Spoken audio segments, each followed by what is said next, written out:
I've been wrestling back and forth whether or not to make this video talking about Vivek Ramaswamy, or as I like to call him, Vivek Ramen Noodles, because I easily could have talked about him a while ago before people really started to find out who he was, if they just now were becoming aware of him because of the interview he did with Don Lemon, which will probably be seen as Don Lemon's last interview before he ended up getting fired from CNN. Now, had I known when I did my Triple P on Don Lemon about this interview, because I didn't know, I don't watch CNN, but had I had known, I would have incorporated that in there and saying that could have been a contributing factor as to why he got fired. And shout out to Harvey, because he actually did a separate video talking about Vivek Ramaswamy possibly being the reason why Don got fired. And I'm going to get into that a little bit later.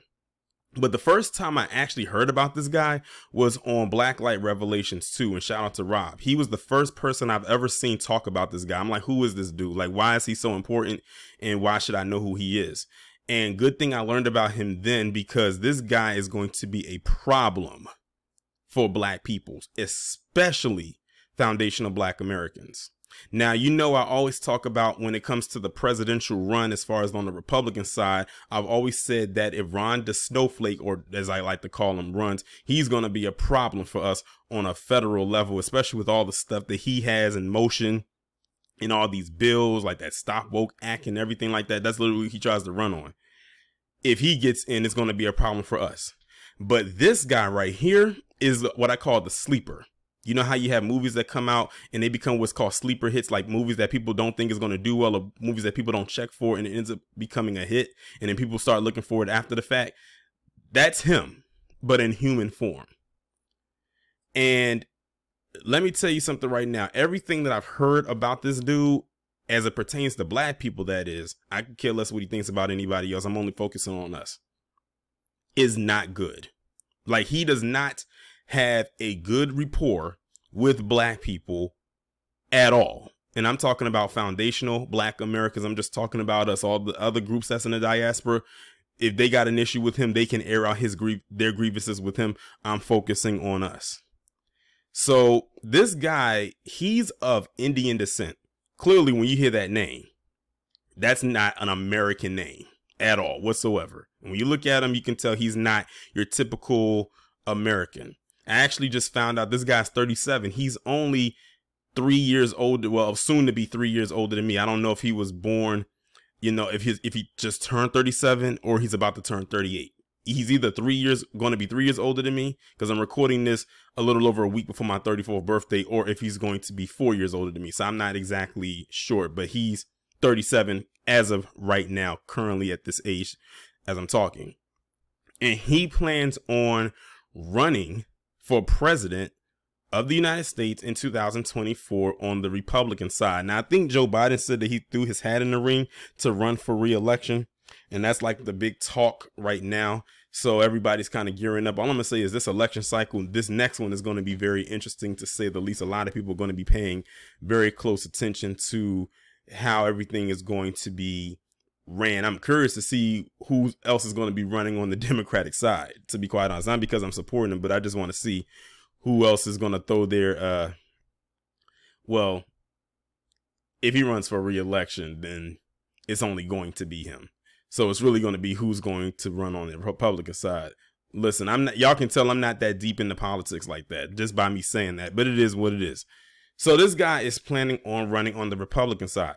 And if you looked at all the interviews and all the talking points that he had, he finds a way to slip black people in there somehow, some way.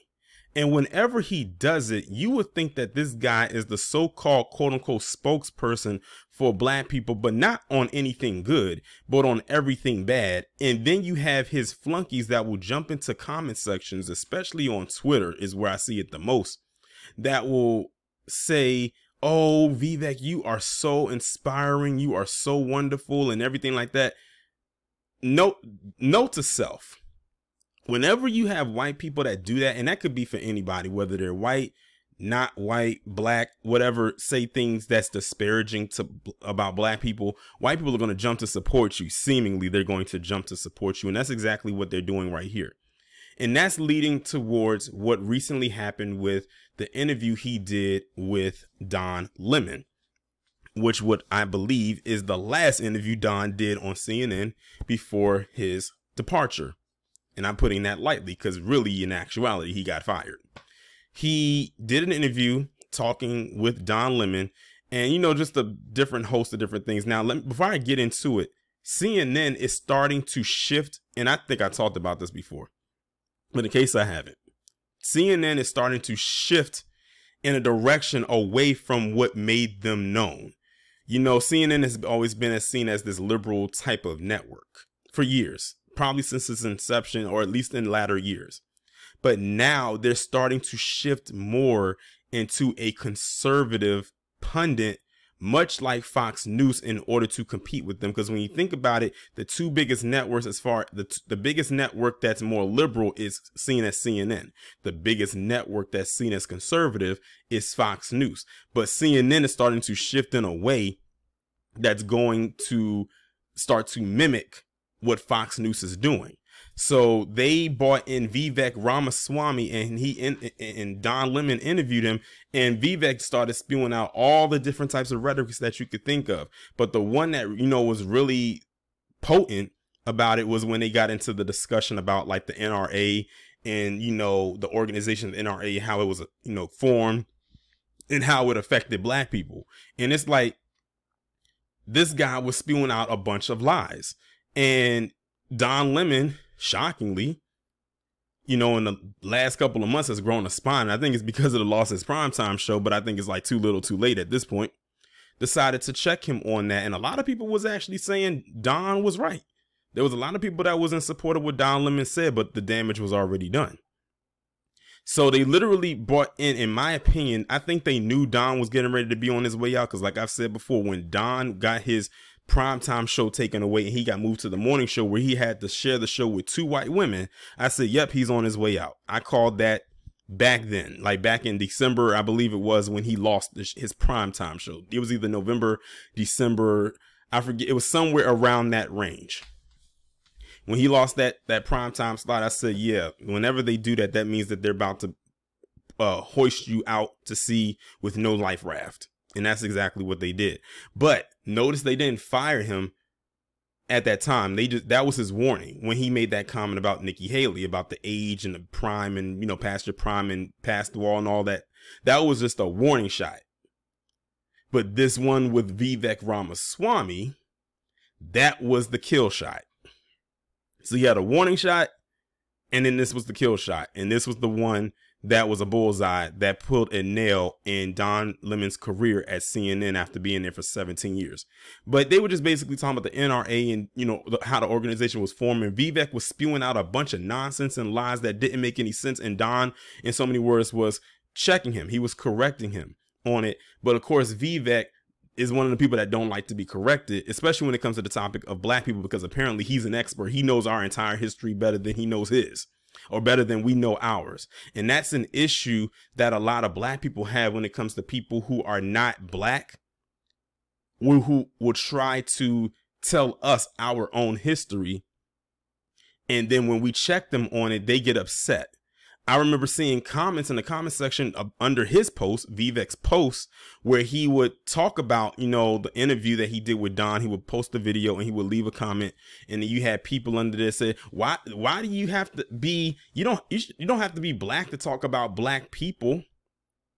Well, when you're talking and spewing lies and inaccuracies, black people are going to check you, and they don't like when we do that.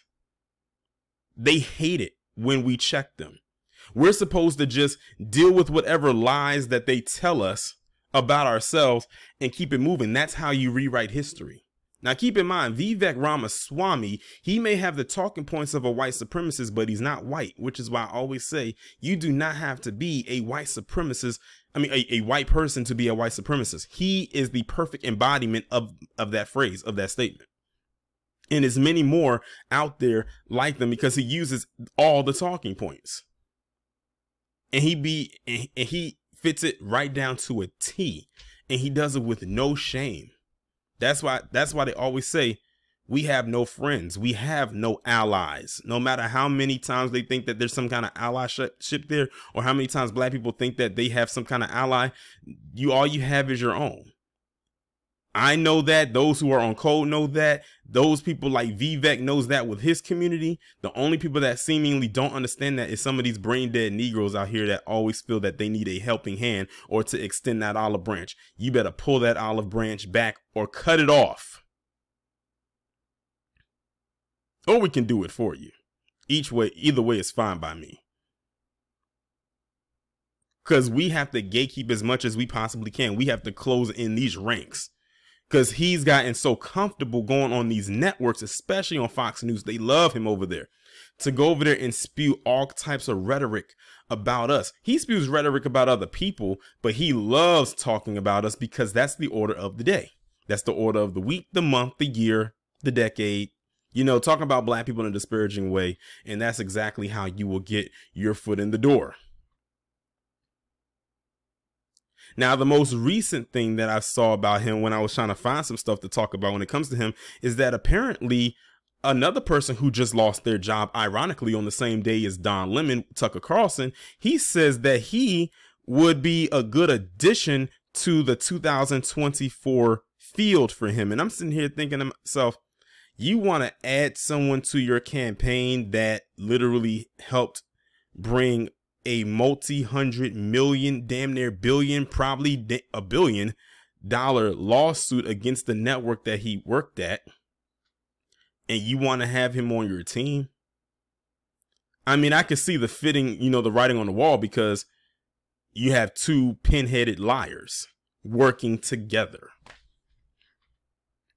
Two propagandists, as far as I'm concerned, working together, and two people who do not like black people at all working together. So I could actually see it, you know, it probably working for him. Will it work in his favor is another question. I'm going to read some of what The Hill posted on April 24th, 2023, which was 2 days before I recorded this video, which of course today is the 26th. He said Republican presidential candidate Vivek Ramaswamy said in an interview that former Fox News host Tucker Carlson will make a good addition to the 2024 presidential race. In an interview with Politico published Monday, Ramaswamy, who announced his candidacy for president earlier in February, said that he believes Carlson throwing his name in the GOP candidacy hat will be good for the country. I think he'd be a good addition to the race. I think someone should only do this if they feel called to do it, but I think it'd be good for the country if he got in, to be honest with you. Ramaswamy, a conservative investor, also called Carlson one of the smartest voices in the conservative movement, also applauded the former Fox News host ability to defect from party orthodoxy when necessary. There's definitely a thought leadership vacuum in political media across the political spectrum, and Tucker was one of the great political thinkers and commentators of our time, Ramaswamy told Politico. Now keep in mind how many times he keeps calling him smart, and keep in mind of the things Tucker Carlson would say when he was on Fox News, and probably the things he's going to continue to say now that he's gone. They will hype up and say anything is smart if it goes with the status quo. Let me tell you something. Tucker Carlson, he may or may not be the brightest bulb in the box, but while he was over at Fox News looking like a deer caught in the headlights, he used to say some blaspheming off the wall things that of course only cater to certain mindsets like a Vivek Ramaswamy. Now, what does that tell you? And this is the guy that wants to run for president. He is, because he already threw his hat in the ring. So they already got one Republican candidate possibility down. It's going to be interesting to see what these debates look like when the time comes. It goes on to say Ramaswamy's remark come as Fox News announced on Monday that they parted ways with Carlson, whose last show aired Friday. Carlson, who joined the conservative news network in 2009, had the highest ratings for the network, gaining an average of more than 3 million views per night, most of any nightly news program on cable television. Ramaswamy was scheduled to appear as a guest on Carlson's now defunct news program, Tucker Carlson Tonight, on Monday, the day obviously that he got fired. Carlson's departure from Fox News comes days after the network settled a defamation lawsuit filed by Dominion Voting Systems, agreeing to pay $787.5 million to the voting technology company over its coverage of former President Trump's false claims of voter fraud involving Dominion's software. And then it goes on to talk about that he wasn't the only one being fired that day, and that Don Lemon also got fired the same day as well. But yeah, definitely keep an eye on Vivek Ramaswamy if y'all haven't done so already. I know I tell y'all to keep an eye on that Rhonda Snowflake. Definitely keep an eye on him.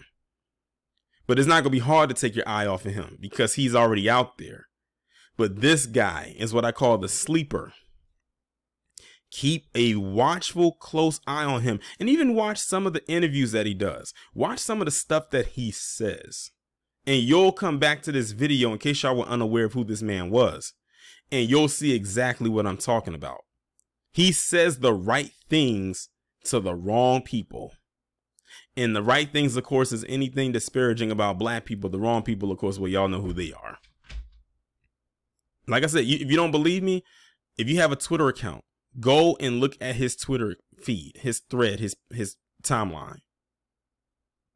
And look at the stuff that he says. He literally is up there saying that he has every right to speak on black people. But then when you look at the stuff he says about black people, it's like, nah, no, you don't. And he says it with confidence. And then he has people that will back him up and say that he does. But if we correct someone like him, like Don Lemon did, what happened with Don Lemon? He gets fired. Now, notice some stuff that I read about Don Lemon's firing, they don't really talk about his interview that he did with him. They bring up the comments he made about Nikki Haley. But like I said, if they wanted to fire Don, then they would have done it instead of just putting him on ice or giving him the quote unquote warning. But ironically, he gets fired right after this. Oh, this interview he does with him when he corrected him. Okay. Basically, what it's telling me is that this establishment is fine with people telling lies about black people. They're fine with putting out propaganda when it comes to black people. They are perfectly okay with it.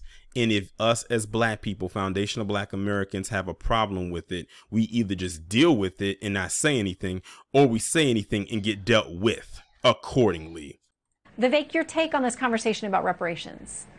Look, I might have been in favor of reparations in the year 1870, but now we're over a century and a half later, and I could not think of a single way of dividing our nation than to revive that conversation. Where are we going to draw the line? Who counts as a descendant of a slave? Are we going to use the one drop of blood rule? And what are the implications for racism today? And that's just for descendants of black slaves. Let's think about the Japanese Americans who we put in internment camps in World War II. Let's think about Native Americans who have been displaced. Let's think about every group who in some way has suffered some type of injustice over the course of American history. That's not to say that the slavery legacy is nothing, but it is behind us. It is behind us by over a century and a half. And now at some point as a nation, we're going to have to figure out how to move on. If we keep driving with our eyes on the rearview mirror, we're going to crash. We're going to keep crashing again. We cannot keep picking these old scabs, or we're ultimately going to bleed the unity out of this country. So I do think that it's a divisive conversation. I do think that it's poorly intentioned, and I think it's a really risky way of continuing to divide an already polarized society. All right, so y'all just saw that right there.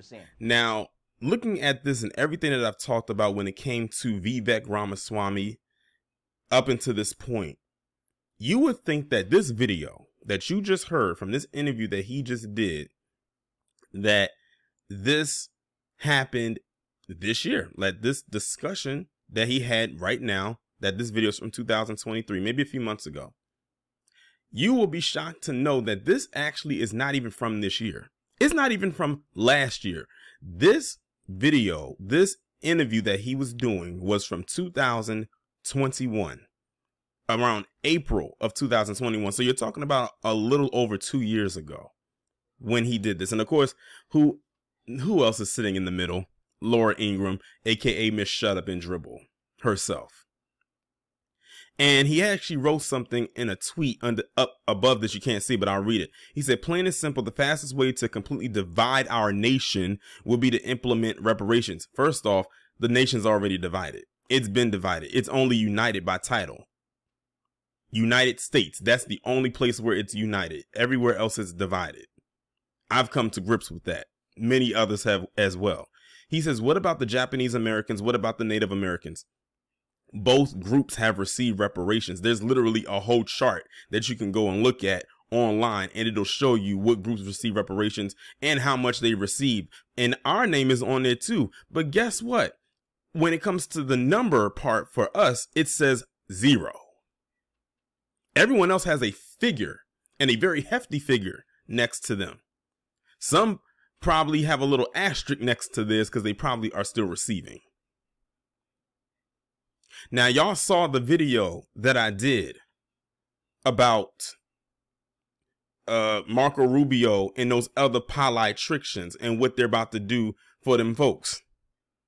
I want to know what Ramaswamy, ramen noodles, has to say about that. That's why I'm so glad I was able to do that video.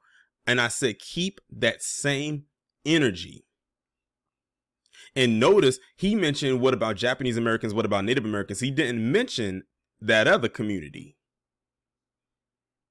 They know not to mention them because they know they received something and they're still receiving. Hence what I talked about in that video with Marco Rubio and those other senators in those other states.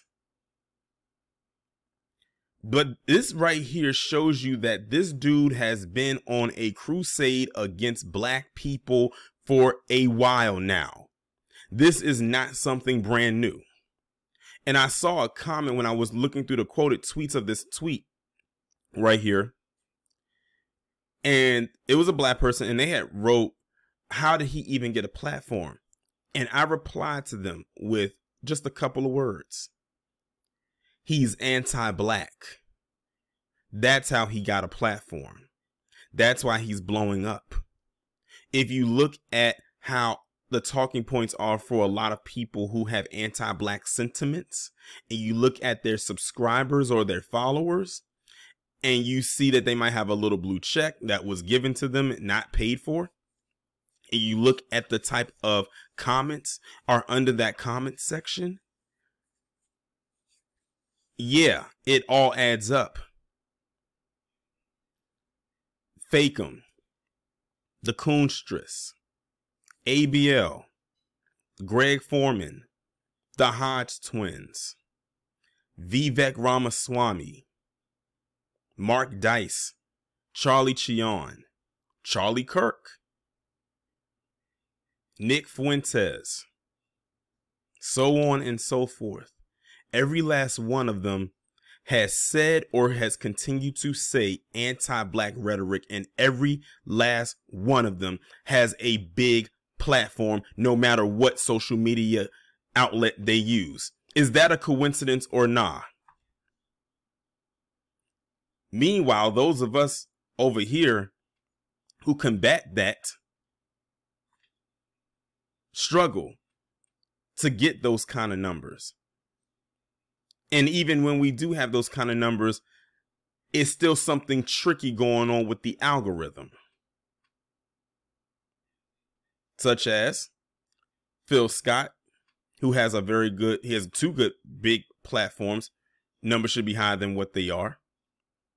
Harvey, Nicole's View, Lisa Cabrera. And Lisa Cabrera has 140,000+ subscribers.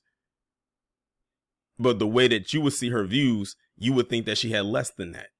And that's by design.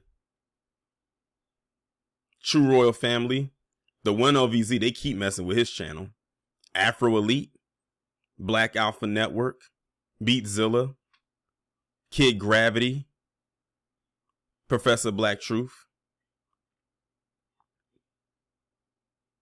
TBA, myself, and so many more. Because we don't speak anti-black rhetoric. But I bet you if we did, and I highly doubt that we will, those numbers would fly up. Even I found it interesting as well. If we were to do a video where we had to, quote unquote, check one of our own, that one might actually do well because we quote unquote checked one of our own. Why do you think that video or those series of videos that I did during Tyree Nichols did so well? One could say it's because it was in the algorithm. It was trending at the time. It was a big story at the time, back in January, February, early February. One could say that, but let's be real here. The reason why I was getting 500,000 plus views on one video, 100,000 plus views on another video, 70 plus thousand views on another video, all within a 2-week time span, which that has never happened on my channel before, is because the cops that killed Tyree Nichols was black. I almost can guarantee you, if they were PC, those numbers would not have been that high. Come to think of it, I know they wouldn't be that high because I've done, as y'all know, countless videos on my channel about PC cops who have unjustly murdered black people or unjustly, brutally attacked black people, and those numbers are never that high. And to piggyback onto what I said about Tyree Nichols, when I did that video on that one white cop that was involved, that video didn't even crack 10,000 views, and that video was uploaded in the mix of all the other ones. Now really think about this. All the other ones did like over 10,000 views, like some within a day. One did 530,000 plus, which is now the most watched video on my channel. But the one video I did about the one white cop that was involved, I think probably did a little over 6,000. And I think they were being graceful because it's like, okay, he's in the mix. But why didn't that one blow up? But the other ones did.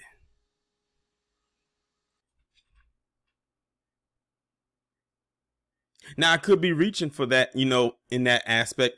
And honestly, it took me a while to come to that conclusion. Oh, another person I had to throw in there. Blacklight Revelations. My bad, Rob. I didn't mean to forget you.